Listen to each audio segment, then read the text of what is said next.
Welcome back into the Pick and Roll NBA podcast with Jet and Sap, presented by Full Press Coverage. We had a very unexpected result last night in the NBA as Lou Williams took over for Trae Young and did his best Trae Young impression, getting the Hawks the win. Sap, you and I both thought that Milwaukee was going to win the game last night. And I thought that even more so when Trae Young was ruled out for the game. I said, oh, this will be a breeze. But credit to Atlanta, who was incredibly resilient and really controlled the whole game. They win 110-88. Unfortunately, the story is not about the Hawks being resilient and tying this series up at 2 games apiece. It's about a scary injury that Giannis Antetokounmpo suffered in the third quarter of this game, where he came down weird on his knee. We're sort of in a holding pattern right now, Sap, kind of crossing our fingers and hoping he's okay. There's been early reports that the team fears it's an ACL injury, but nothing obviously has been confirmed. But really, that has overshadowed the game. Yeah, without question, Jet. And, to be honest with you, watching the game last night, I think whether Giannis got injured or not, Atlanta was probably going to win that game. They were playing at a very high level. Milwaukee seemed to be out of sorts. But when that happened midway through the third quarter, I just got sick to my stomach. I really did because, we've talked about the holes in Giannis's game. And is he really a superstar? Is he really Batman or is he Robin? Where is he in the level of the all-time great power forwards or whatever the case may be? We've talked about him ad nauseum. Everyone likes Giannis. I think he's the one superstar in the NBA that I don't know if any fans, media, other players have a problem with Giannis because we know where he came from, right? Like less than 10 years ago, he's selling watches on the streets of Athens. I mean, he was kind of discovered by the Bucks, an unknown. They took a chance on him, and look at what he is today, one of the best players in the NBA, two-time MVP. And going into that game last night, the Bucks looked like the team to beat, right? They were up 2-1. We all agree that they should be able to finish off the Hawks because of the injury to Trae Young, and we feel that maybe they're better than whoever represents the Western Conference. And then that happens, and it just makes you sick to your stomach because I never like to see injuries. Anyone that roots for injuries is an asshole, in my opinion. Whether it's Kyrie Irving, who I know is despised in Boston, or James Harden, who's despised in Houston, I never root for injuries because I like to see all the teams with total manpower available and then see which is the best team. This postseason has been anything but that. It's just one team is going to survive and be crowned champions. But we are in a holding pattern right now. They're going to do some imaging on that left knee, which was hyperextended. When that happens and you saw the way he was writhing in pain on the floor, and then his brother Thanasis came over to help him off the court, it didn't look good. It generally doesn't look good when something like that happens. Maybe there's a miracle out there, but it just sickened my stomach to see that great player get injured when he's really close to fulfilling his dream of being an NBA champion. Yeah, the timing sucks. Obviously, the injury sucks, and I'm just crossing my fingers right now. I have Woj's Twitter page on a constant Mm-hmm. refresh right now, Yep. and I've been checking it all day long, really just hoping for some information.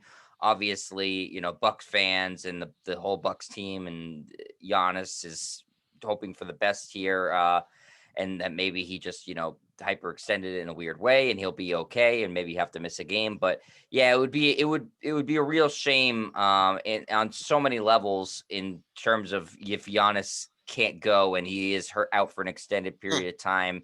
Uh, for all the narratives you said, Sap, he's trying to win his first championship. It's a legacy thing for him. He's in the best position he's been in to win that in his career. We don't know if he'll necessarily be back in this position. So that obviously affects it. The Bucks are trying to win a title for the first time since Oscar Robertson and Lou Alcindor. He wasn't even Kareem Abdul-Jabbar yet. Yep.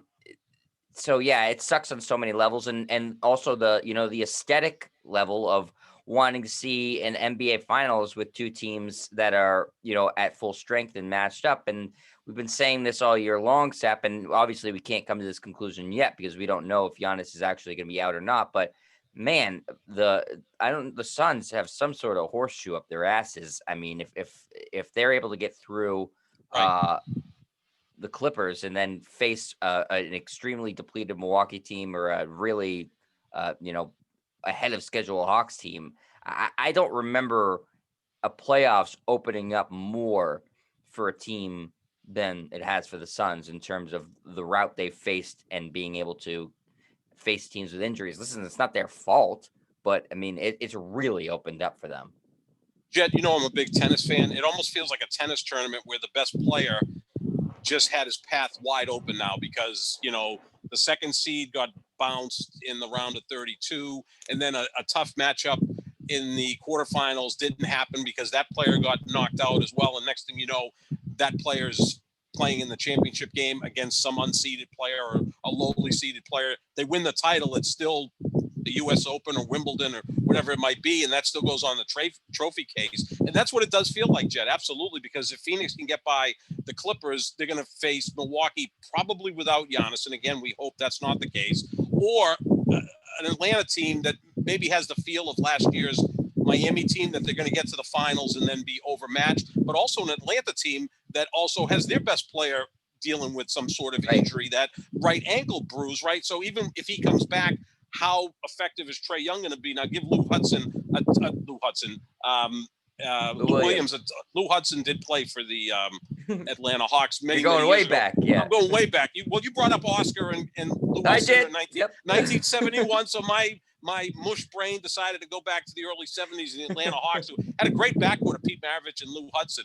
But it's Lou quite Williams, hot out, Sap, so it's okay. It is. Your brain can be a little mush today. Man, I am just burnt out at this point. But yeah, Lou Williams, who would have thought that trade that was made at the trade deadline where the Hawks got Lou Williams and the Clippers got Rajon Rondo would work out better for Atlanta? Because as great as Rondo is, I don't think that he could step into Trae Young's role and score like Lou Williams did last night. So, Atlanta seems to find all the answers. The thing I'm interested in, Jet, with all of these injuries, all four teams are dealing with some sort of injury. Phoenix, not so much, although Chris Paul doesn't quite look right since coming back from the COVID scare. Which coaches are best able to handle this? Now, we've seen what Ty Lue has done without Kawhi Leonard. He's been brilliant. Give Phoenix credit. They got up 2-0 in this series without Chris Paul. Atlanta last night comes out without their best player, Trae Young, and they blow doors out. I don't trust Mike Budenholzer is going to make the right adjustments if he doesn't have Giannis. Now, Giannis is also a player who might be the most important to his team of the four teams left yet. He does everything, right? He's their leading scorer, rebounder, leads them in assists, is their best defender, is their low post defender, is durable, is a workhorse. I mean, he's their LeBron James. Like, he does everything for that team. We're not asking Trae Young to lead the Hawks in rebounds. We're not asking Chris Paul to lead the Suns in rebounds. You're kind of asking Paul George to do pretty much everything with the Clippers, but I would think that at least the Clippers have that second player, and Paul George, who I think is better than Chris Middleton, right? I mean, Middleton's really up and down. I mean, as inconsistent as Paul George can be. Paul George is better. I mean, there's no question about that. So I would like to see what Budenholzer is going to do, because I think of the four remaining coaches, he's the weakest of the four, without question. I think Ty Lue has kind of separated himself as maybe the best coach in this sport right now. We both love Monty Williams, and we both, love what Nate McMillan has done in Atlanta. And we look at Budenholzer and go, this guy's awful slow to make adjustments. What exactly is he going to do without Giannis? Like, is he going to coach up the rest of the team? I don't trust him. Well, I mean, they scored 88 points last night against a team that is at best not inclined to play defense. At most, they straight up just don't even try to play defense. They play a lot more defense than they did before they hired Nate McMillan, to their credit. But it's not like, they have a lot of defensive stoppers on the team outside of Capella, who's really just a low post defender. But it's like, Lou Williams has never been regarded as anything other than a negative defensive player. Although they may be, and the numbers show they're better defensively when Trae Young is off the court. Now, as great as he is, he's a liability defender. Yeah, I mean, he makes Luka look like Kawhi Leonard on the defensive end. Maybe that's but it's like, look at their starting lineup, Sap. I mean, Herter, Bogdanovich, Lou Williams, none of those guys are particularly good defenders. Capella's good. John Collins is good when he wants to be. But they're not built to be a defensive team. They're built to be a scoring team, which, they are. Danilo Gallinari is not exactly coming off the bench to shut anyone down. He's a scorer. And it was nice to see Cam Reddish play last night. He hasn't really played since February. I think I had just ruled him out. I thought he was out for the year, and he showed up and played pretty well. Yeah, and Chris Dunn played too, who you didn't even remember was on the team. I mean, listen, it was a blowout last night, and we can forget the Giannis stuff for a second, even though, that's massively impactful going forward here. But uh, credit to Atlanta and shame on the Bucks, who had an opportunity to really put this series away. And the Bucks came out basically as flat could be. I saw somebody, I think, wrote it was like the Bucks were just, trying to going to work and punching in the clock Right. and be like, okay, we're here. They don't have Trae Young. We'll just finish this thing off, whatever, no big deal. And they didn't take Atlanta seriously at No. all. And then Atlanta said, we're here for a reason. We've been fighting all playoffs long, all season long. We've fought ourselves out of a horrible start to the season and are in the conference finals. We're not just because our best player went down. We're not going to just, lay down for the Bucks and let them, just pound all over us. So the Hawks tried and the Bucks didn't, frankly. And the Hawks are too spirited of a team to just, let them do whatever the hell they want.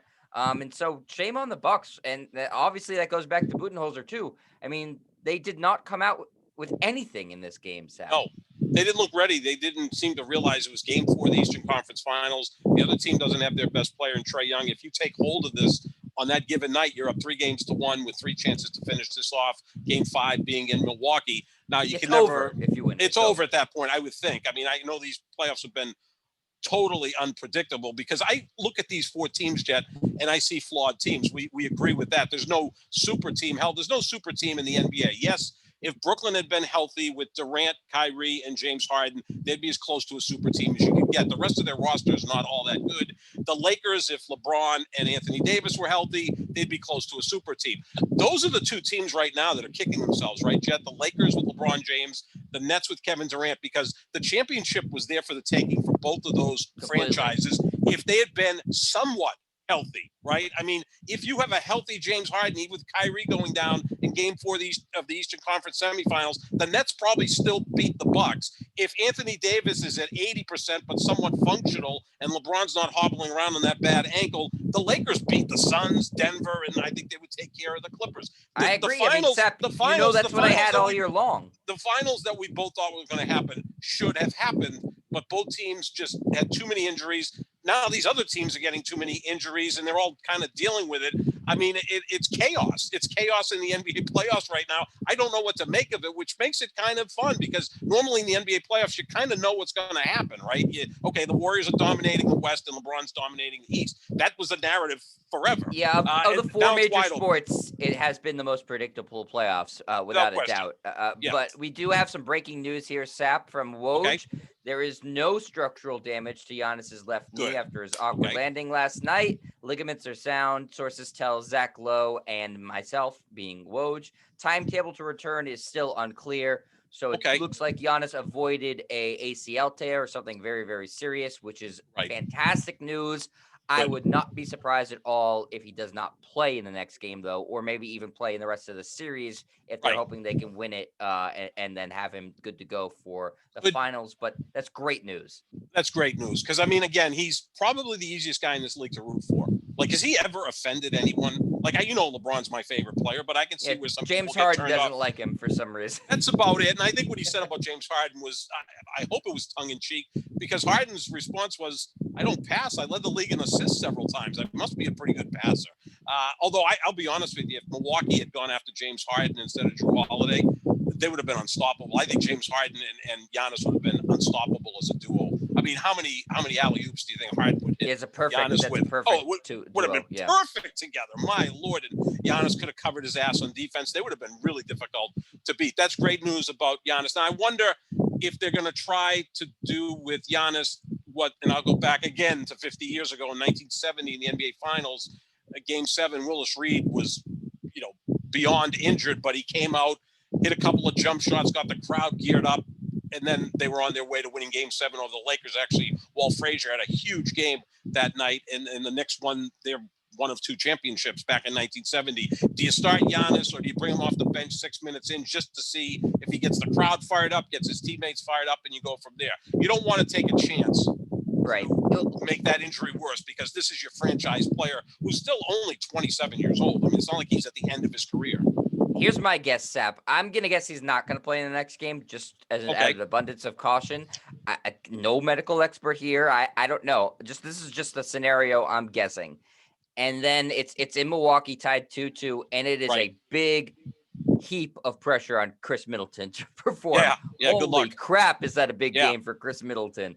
Biggest game of his career by far. I mean, they're going to be asking him to do a lot. So I think the question is, can Chris Middleton at home withstand the pressure of a game that is by far the biggest game of his career and the biggest game for the Bucks in 50 years?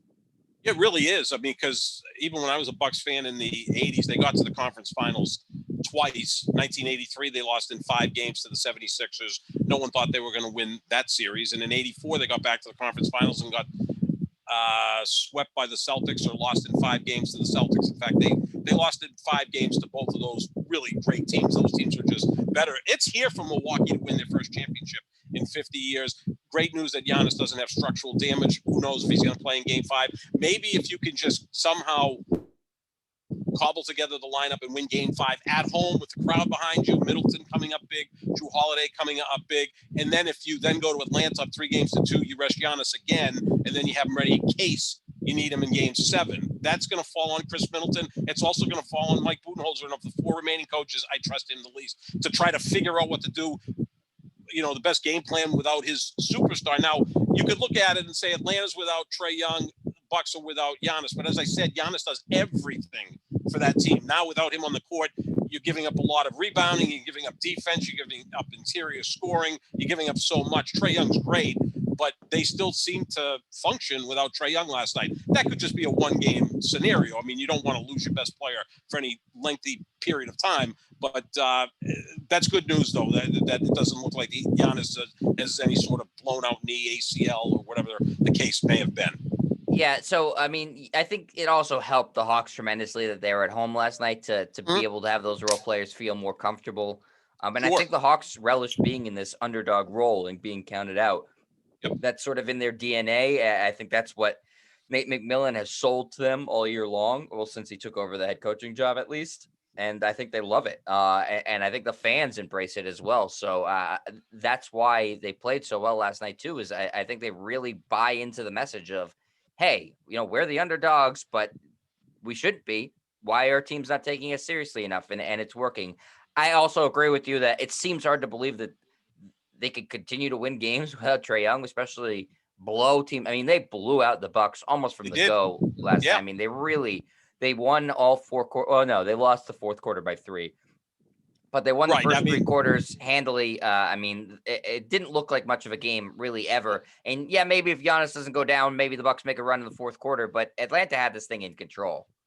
Yeah, I mean, they were up 51-38 at the half. And I think they were up 10 when Giannis went out, or they're up 12 when Giannis went out. Milwaukee scored a basket after Giannis went out, and then Atlanta went on a 15-0 run, and that was ball game.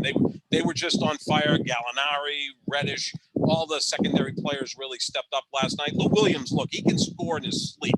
That guy could be 50 years old. You could pull him off a bench, and he'll score. That was his first career playoff start in his long career, which is pretty amazing. But give him credit for being ready. And again, give that coaching staff led by I always forget his name. Nate McMillan. Why do I always stumble over his name? He should be coach of the year. Because it's 1,000 degrees out, Sap. It is. Why. It's 1,000 degrees out, and it's 2,000 degrees where I'm talking to you from. Got fans rolling and everything out, waiting to put air conditioners in. But Nate McMillan's. I mean, I trust him more with 3 games left in this series. I mean, Mike Budenholzer has gone from a guy who's won multiple NBA Coach of the Years to now being looked at as a real liability for the Milwaukee Bucks. I mean, it took him forever to bring in Bobby Portis to the postseason when he should have done it several games earlier in that Brooklyn series. Like, he's the worst coach left by far. Yeah. I mean, I think in terms of, if you ask Milwaukee fans what's the biggest hole on this team, they'd say it's the coach. I think without question. He's the guy who's going to get the blame if they don't get there. Yeah. Even with Giannis down now, and let's say he doesn't play in the rest of the series, I still think the expectation amongst fans is they should beat the Hawks, regardless of if Giannis plays or not. We'll see if that happens, but Budenholzer, he has, I think, the most pressure on him after Giannis. I mean, Chris Middleton has a ton of pressure on him too, but Budenholzer's job is at stake here. I I think think if so. they Yeah. don't, I still think so, especially because of who they're playing. If they were playing Philadelphia and they lost in this series, I think fans could say, okay, Philadelphia's the 1 seed. We didn't have home court advantage. They're really good. But the Hawks, they're expected to beat. And so I still think Budenholzer's job is on the line here. And yeah, I mean, he's of the four remaining coaches. I agree with you. He seems to be the weakest, even though he has amongst them maybe the most experience. It I know Nate does. Yeah. McMillan's been coaching for a long time too, so it might be McMillan. But yeah, he clearly has shown that he has plenty of flaws as a coach. I think he's a fantastic regular season coach, as we saw. Mhm. I mean, the past 2 years they've had the best record in basketball, but he does have something in the playoffs where it gets tighter and the rotations get harder, and you need to make different adjustments. He's struggled there, as has somebody who is also a great regular season coach and struggled in the playoffs. Mike D'Antoni is another Yep. guy similar to Budenholzer who's put up phenomenal records in the regular season, and then there's some sort of gap in the postseason. So we'll see how this plays out, and if there is indeed no Giannis for a game or the rest of the series, a lot falls on Budenholzer trying to get the most out of it. Nate McMillan didn't have his star last night and was able to make the adjustments Mhm. necessary to have their team win a big game. So we'll see if Budenholzer can do the Yep. same. Yep. Gonna be interesting. All right, Sap, we'll move ahead to the game tonight between the Suns and the Clippers. This game is going to be in Los Angeles, as the Suns are actually a 1-point favorite in this game, so basically a pick 'em. Paul George obviously was phenomenal, best game of his career. You said in their last game. The Suns are still looking to put away the Clippers, as we talked about the other day. It's not so easy to just put away a team, especially this Clippers team.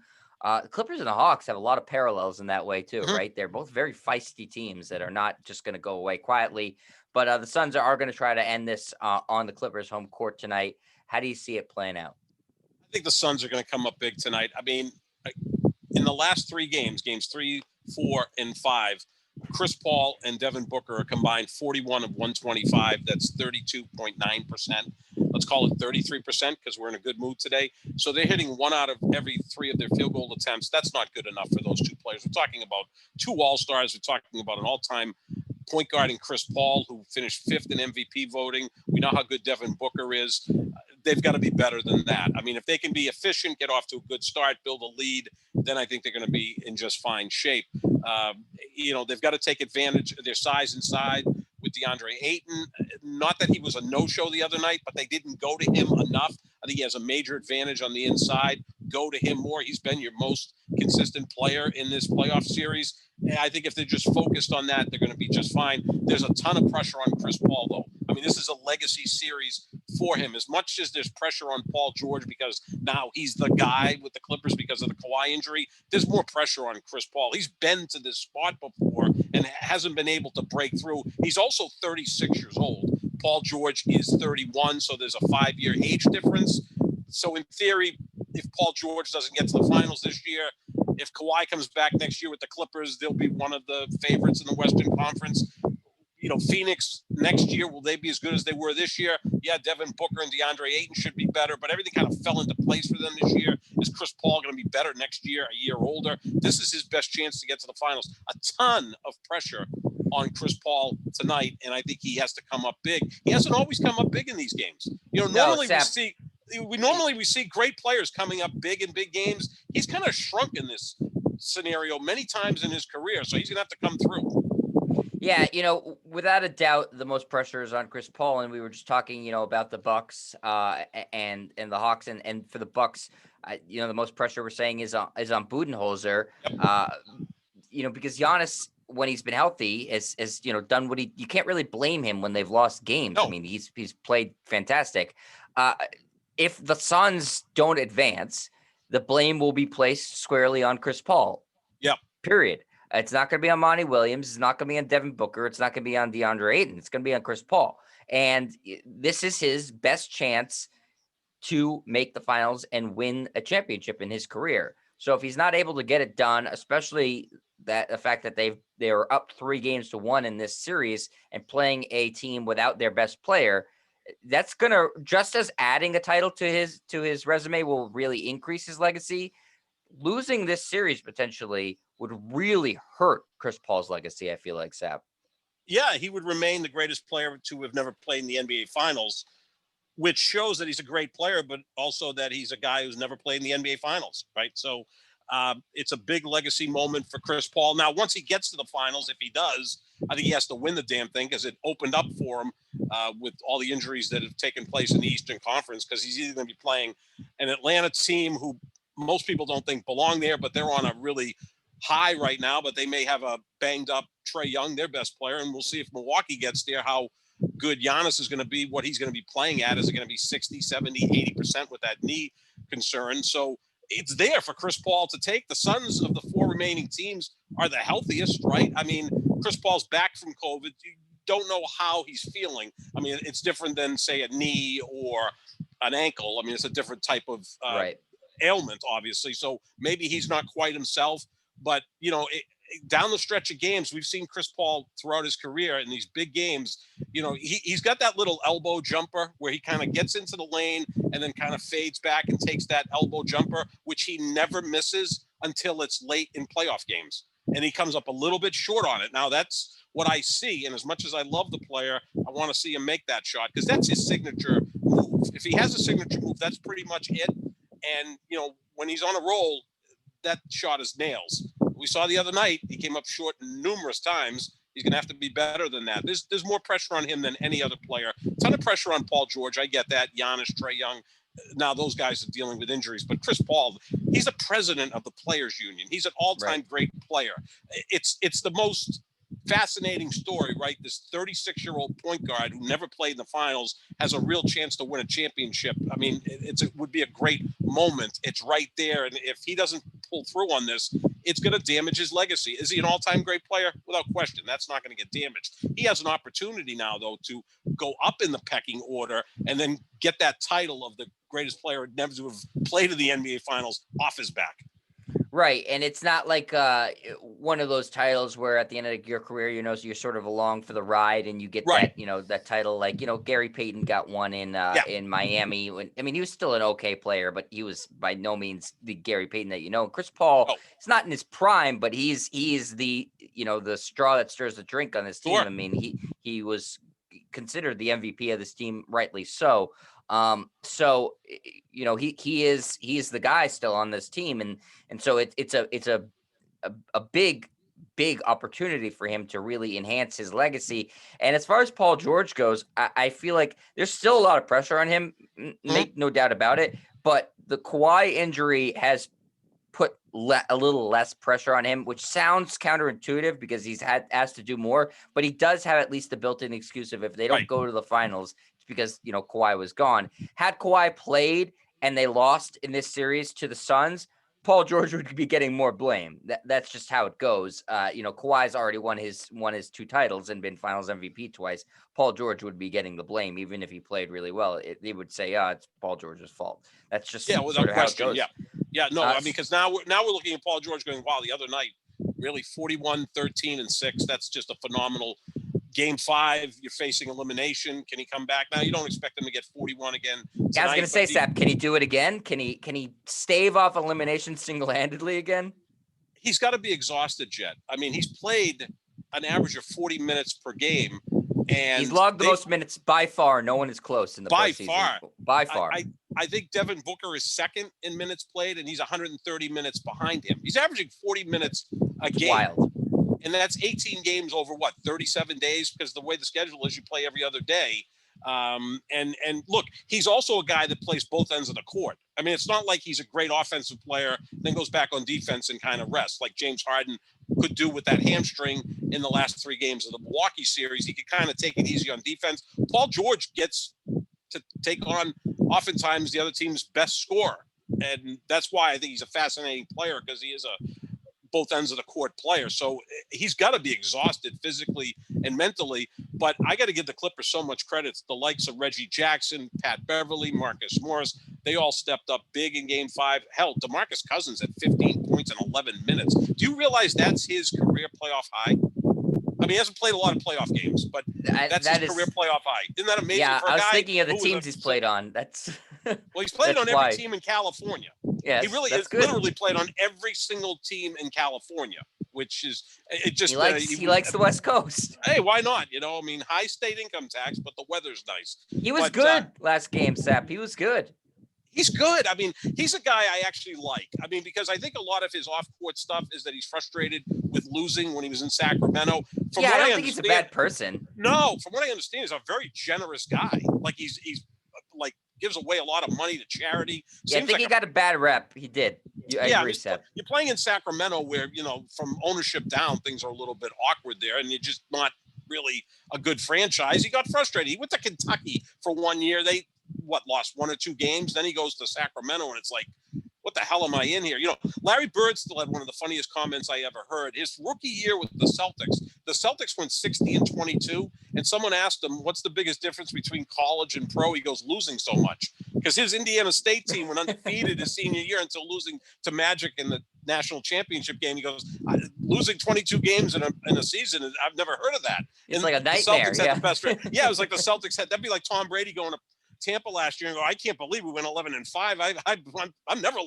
I'm 12-4 at worst, because those guys are built differently. I get that. But yeah, I mean, DeMarcus Cousins is a guy who I think's had a really nice career and is a skilled guy. He never got that massive deal either. Similar to Isaiah Thomas, his former teammate in Sacramento. Yeah, every time he was on the precipice of this, there was an injury. Remember, he was part of the Golden State team back in 2019, coming off the bench, and he ripped up his quad.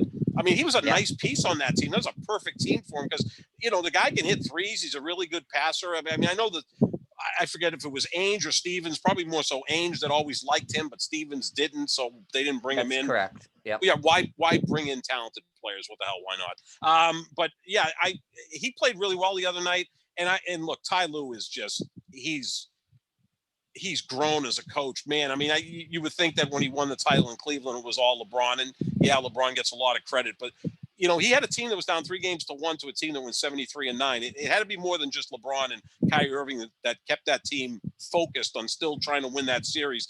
Guy's a fantastic coach. No, I'll admit it. I was dead wrong. I thought it was all LeBron. I mean, and obviously, oh sure, stars take you further than coaches in the NBA. Sure. That's just a fact.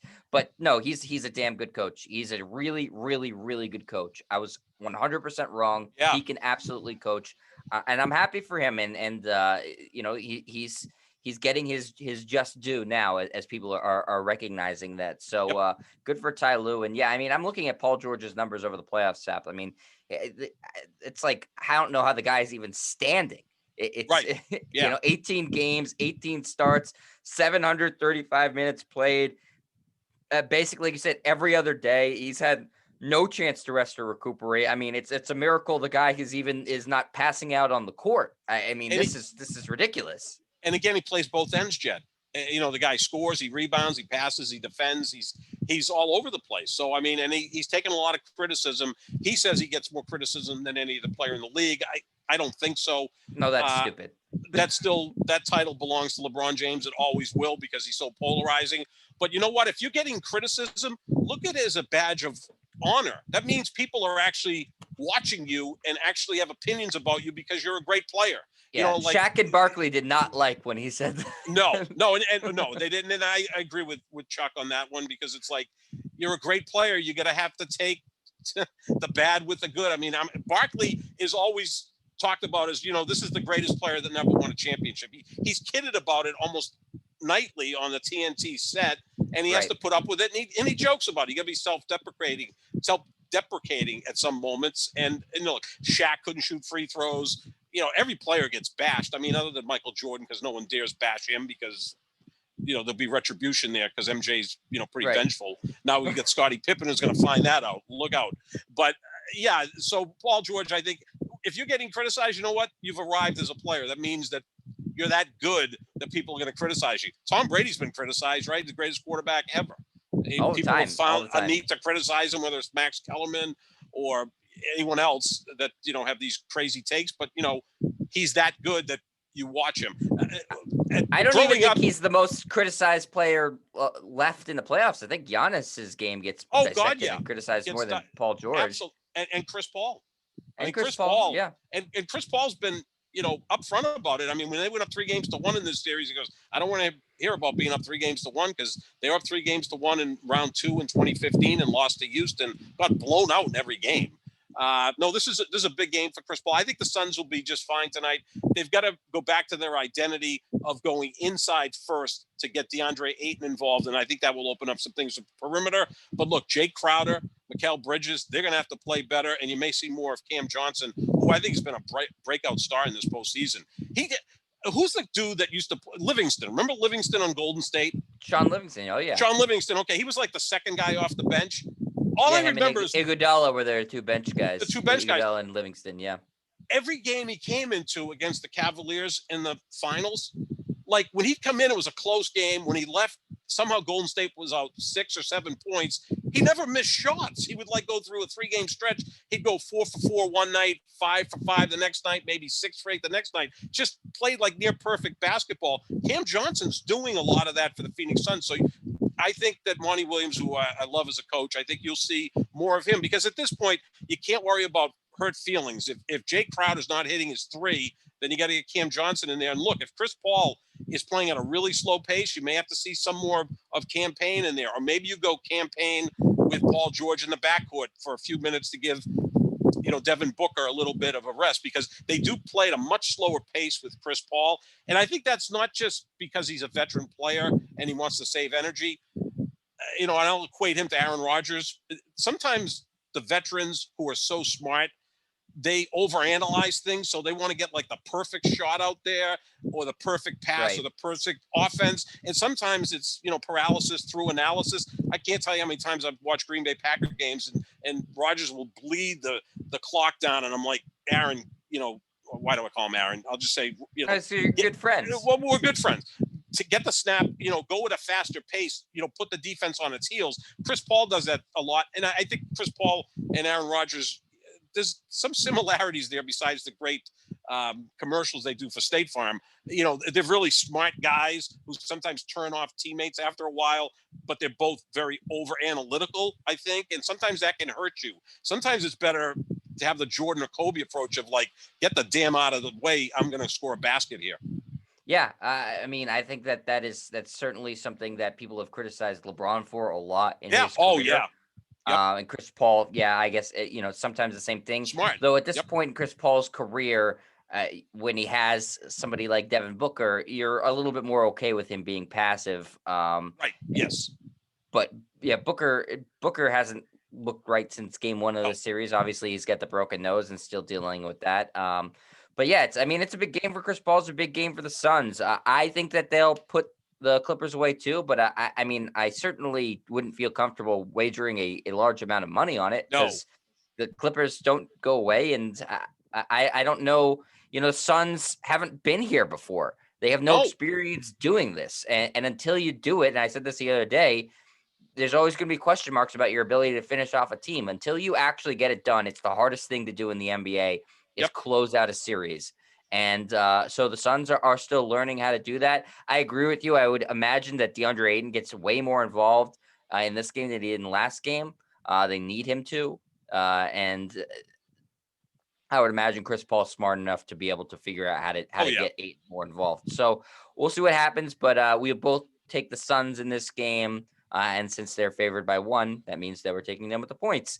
All right, Sap. So we got that good breaking news about Giannis. We don't know what his status is going to be, but we will keep you updated.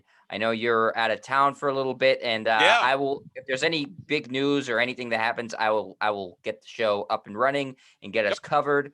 And you will be back on Monday or Tuesday, Sap? I'll be back Sunday actually, but I figure Monday is going to be kind of a scatterbrain type of day. Oh, right. July 4th. So we'll reconvene on Tuesday, July 6th. Actually, I got a dentist appointment in the afternoon. So, with a filling. So maybe we'll do the podcast with me being incoherent, which actually might be an improvement. Yeah. Might be even better. No difference. I'll be like Kramer when he went to the dentist. They gave him the Novocaine and they thought he was challenged. That's what most people Yeah, think of me that's anyway. that's my favorite episode of Seinfeld. Actually, It was a it's great, yeah. my Mel all-time favorite Torme. episode. Yeah, Mel It's Torme. so funny. The Velvet Fog. The Velvet Fog. Yeah, Kramer's got too much Novocaine, and he's you're not too bad for yourself. And They couldn't that do might that be me. episode today, right? I mean, no No, way they make that episode today. I watch Seinfeld like every night, like 4 hours on Saturday. It's like I'm addicted to it, and yeah. Oh, I'm looking at the stuff now, going, "There's no way in hell this stuff would run today, let alone All in the Family." Which is a shame because Seinfeld, again, that's It's my comedy. favorite episode of Seinfeld of Yeah, all time. I mean, it is, and it's they comedy. wouldn't be able Yeah. to do it today. No, no. I mean, Archie Bunker wouldn't even exist on today's No, network TV. No. definitely I mean, not. but that's how people talk and act. I mean, that's what art is for. It's not to whitewash, what really is there. So yeah, so we'll reconvene on Tuesday. By then, we'll know who's in the NBA Finals, and hopefully, we won't have to do injury reports like we did today. Yeah, and we'll see what the status is of Giannis and Yep. Sap. Enjoy your weekend. Enjoy Yes. some tennis. I know you'll be watching tennis as you're always very invested in that. Fighting with people on Twitter about tennis that tell me that tennis Roger Twitter Federer is the greatest player. Yeah, is brutal. So- Yeah, it's like a war zone out there. It's very difficult. I'm waiting to do a tennis podcast. I call it- will not be able to help you with that. Yeah, we'll call it serve and volley or something like that. Okay, well, Yeah. I can say I think Federer and Djokovic and Nadal are the three best players, and that's about all. Take I've it got. away. Take it away. That's what I Sounds got. good. All right, Sap. Well, we are the Pick and Roll NBA podcast with Jet and Sap. Make sure you check out our Twitters at JohnSap25 at Jet Stryer for the latest show updates and basketball updates and musings on tennis or whatever is going on in the world. We are presented by Full Press Coverage. Check out their website, fullpresscoverage.com, for this and other great podcasts and articles. And we will talk to you soon. See you, everybody.